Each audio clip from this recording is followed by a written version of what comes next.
All right, what's going on, guys? Welcome back to another edition of Blockbuster Breakdown. I teased it on the podcast on Wednesday that we are bringing back movie reviews. And what we did previously is we would do an episode with 30 minutes of news and then 15 minutes of review all in one episode.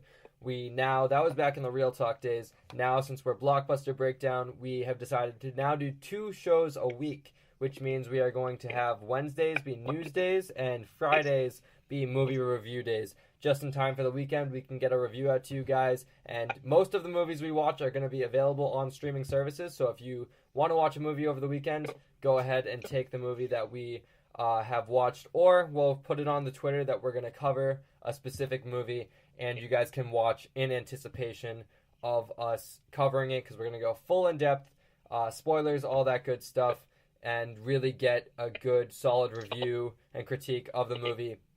I've talked for a bit. I'm your host, Liam Crowley, joined alongside, again, after his absence on Wednesday, Mike Gillis. Mike, what is going on? How is rehearsal going? What's up, guys? Rehearsal's going great. I got a show tomorrow, as of today, and then another show in April. So, working hard.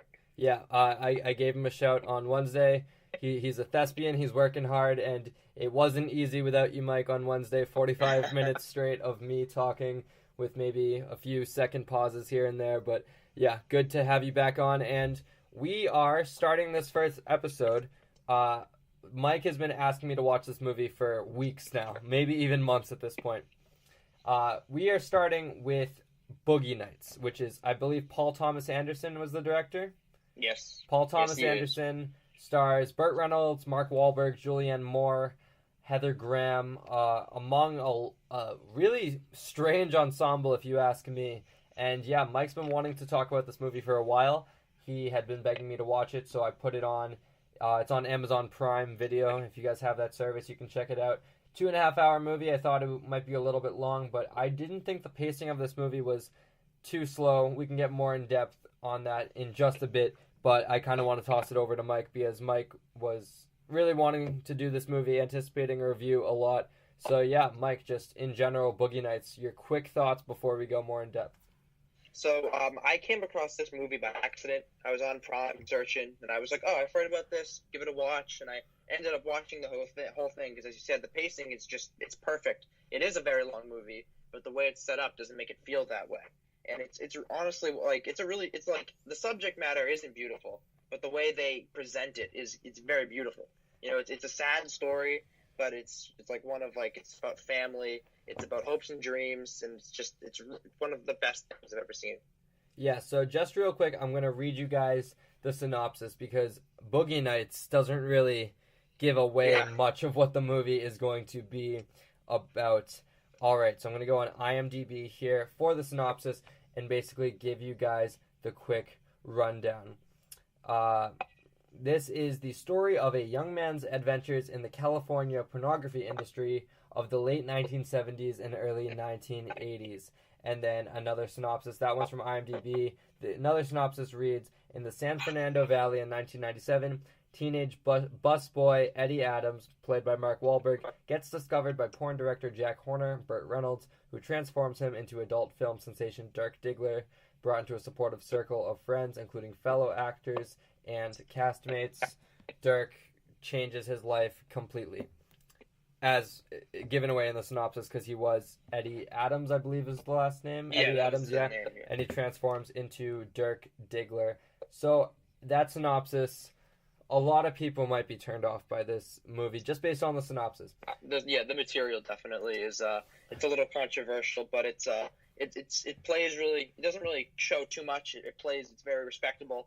There's parts of it, but it's just kind of showing like an industry in its original time period. Yeah, not gonna lie, when Mike recommended me this movie and I read the synopsis, I was kind of hesitant to watch it because I didn't really care for the topic. I thought, is this movie really going to be a movie, or is it just an excuse to show nudity, profanity, drug use, all that stuff? But yeah, this movie really surprised me. For the first hour, I think I was wondering when it was going to transition into more of a movie rather than just showing us what the porn industry used to be like. But yeah, once it transitioned into that I think it's safe enough to call it a commentary on some of the stuff that goes on. I did. It really picks up steam, and yeah, some of the characters have fantastic performances, and yeah, those are my general thoughts, non-spoiler. We'll get into more specifics in a bit. I kind of want to reserve the beginning portion of our reviews for non-spoilers, so if you guys are interested based on what we tell you about the movie so far, you can pause, check it out, and come back and have that discussion with us with all that spoilers. So, Mike, also your non-spoiler thoughts? As I said before, it's a happy accident I came across this movie. It's definitely up there and one of my favorites. It's well paced. The first scene, the first shot, the long shots are masterfully edited and masterfully done. It's probably one of the best shots I've seen in a movie in a very long time. And also the soundtrack's awesome. It's very to the time. Yeah, absolutely. The soundtrack in this movie is very well selected. Great songs in there. There's some great songs that go along with scenes. We'll get more into it later, but Jesse's Girl plays a big part in this movie. And yeah, I mean, other performances to look out for. Don Cheadle, I thought, was very good in this movie.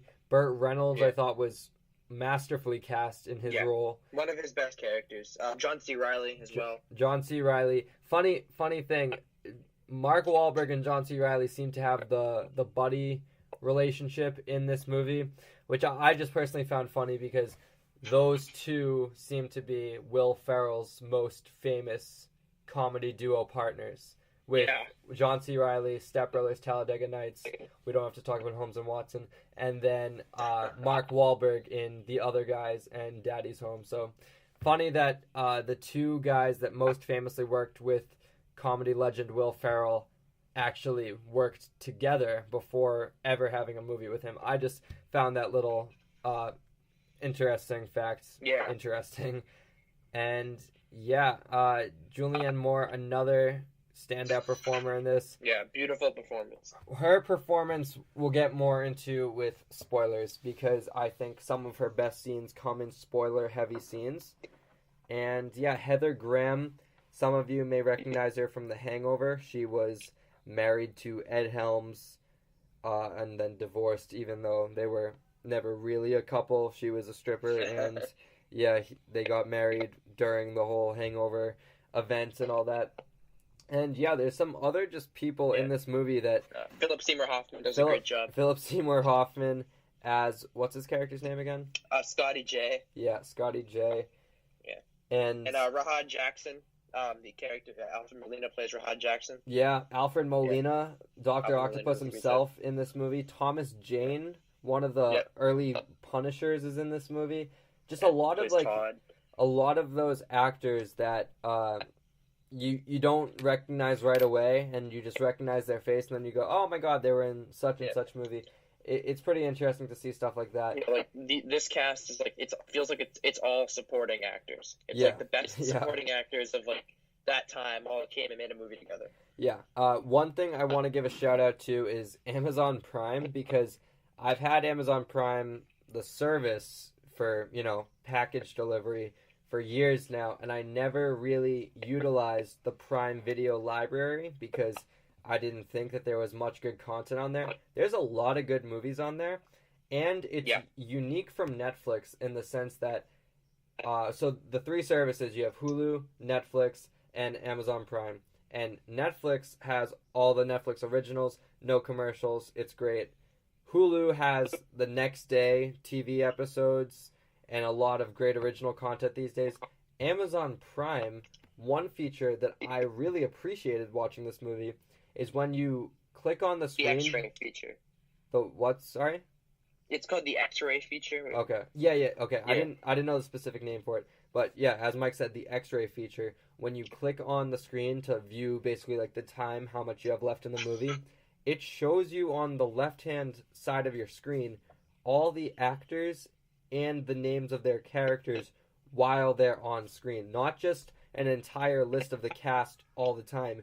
It will change based on who's on screen. And I never realized that was a feature, and that, as a movie reviewer, is super helpful, Yeah, definitely with such a big cast, it helps kind of like narrow down who's who. Yeah, and also rather than me go on my phone and check, oh, who is that character, and miss a scene from the movie, all I have to do is look at the left-hand side of the screen and I'll know the actor right away, which is amazing. So yeah, I used that when I was watching it as well. yeah, so huge shout out to Amazon Prime. We'll definitely be using Amazon Prime more for their movies because, as I said, they have a pretty good library on there that I just was not aware of beforehand.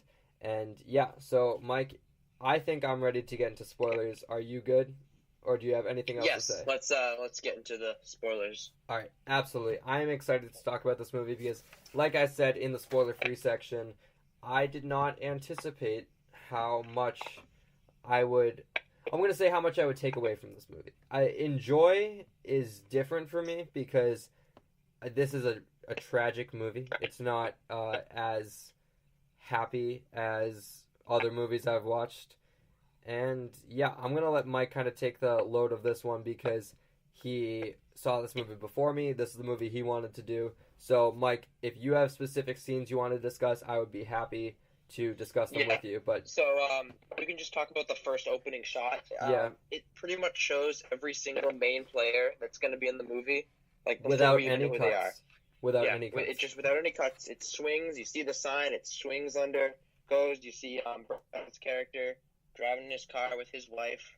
It goes through, gets through the nightclub, and then it ends at the table with Bert. What's his? I should know the name. It's Jack. When Jack first sees Eddie, who's going to become Dig. And he's like, oh, and the star above him, like the neon lights. So I think symbolism is a huge thing in this movie. I noticed it second time watching it, just like how much like little background details there are. So like when he first sees Eddie, there's a star neon sign right above him. So I think that was just really cool to see. Yeah, absolutely. The opening scene is one of those scenes we see it very rarely in movies because of how difficult it is to execute. Difficult, especially shooting on film, like it's expensive. Oh, yeah. So. Yeah, there was even to go off track for a second here, there was even a little bit of a, would you call it like a hit on film? Because later in the movie, Jack is saying how he needs his movies to be shot on film rather than tape. Yeah, the videotape. Yeah, and so was that a Paul Thomas Anderson criticism?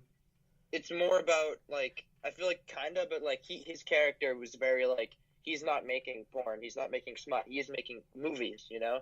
Because like it being on film elevates it to him. Because if it's on videotape, it's garbage, it's porn. But he's not making that. He's making movies. Yeah, so that's an interesting tidbit from where kind of the director's vision carried over into one of his characters. But yeah, just again to talk about the opening scene, those scenes where you don't have any cuts and you don't have any time to say, all right, 30 seconds done, let's move on to the next bit. Everything has to go perfectly. All the lines have to be set at the right time. The camera work has to be done well. And yeah, so huge props to that opening scene. Really stuck out to me. Some people, they might not think much of it, but like it's a technique that's not used often in film because of its difficulty. It's very difficult to pull off. And yeah, so using a scene like that right off the gate kind of goes to show the quality of this film. Yeah. All right, you have a second scene you want to talk about? Let's move. Yeah, sure. So, kind of like as the plot goes on, you know, when he changes his name to Dirk Diggler, when he leaves home because his mother is abusive to him, his father won't do anything about Tragic scene, very tragic. Yeah, it's very, very sad. Some good acting from Mark Wahlberg, which you don't see as much today as you did in his prime with, you know, The Departed and Boogie Nights, probably his two best movies. But he takes the advice of Jack and goes to his house this is for a second time after the first audition he had with Roller Girl, and he basically just says, like, I'm living here now, I'm part of this scene. And so when they're in the hot tub, and they're like, you need a new name, you need a better name. He's like, well, I've always thought about this name in lights in my head. And Dirk Diggler goes to that scene with the fireworks. Dirk Diggler. Yep. So I thought that was like it was him step one of becoming like who he'd become later on in the movie. Like he's changing from just like the busboy who like shows people his dick for $5. Now he's something different. He's more important. This name is it's a fresh start for him, which he had a terrible life leading up to it. Yeah, absolutely. I do want to touch on that family scene because to my surprise, I thought we would get more with his family later on. Maybe like his Yeah. mother disapproving of his life, obviously, and maybe his dad just not doing anything